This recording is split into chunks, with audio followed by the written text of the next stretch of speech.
মেরামতির জন্য প্রায় 1.5 মাস যান নিয়ন্ত্রণ করা হবে সাঁতরাগাছি উড়ালপুলে। ভোর 5টা থেকে রাত 11টা পর্যন্ত ব্রিজের ওপর দিয়ে শুধুমাত্র ছোট গাড়ি যাতায়াত করতে পারবে। রাত 11টা থেকে ভোর 5টা পর্যন্ত উড়ালপুলে পুরোপুরি বন্ধ থাকবে যান চলাচল। এই বিজ্ঞপ্তি দিয়ে জানিয়েছে হাওড়া সিটি পুলিশ।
না হয় ট্রাফিক স্মুথ থাকে, সেই জন্য সব রকমই ব্যবস্থা করা হচ্ছে। रेलवेज के पार्ट में इसमें कोई रिपरकशन नहीं है। जो ट्रैफिक रेलवेज की जो ट्रेन चलती है वो नॉर्मल चलेगी, इसके लिए कोई कैंसिलेशंस रिशेड्यूलिंग नहीं होगी।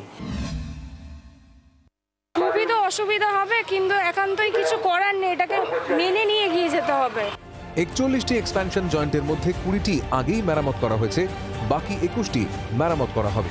ব্যুরো রিপোর্ট, জি 24 ঘন্টা।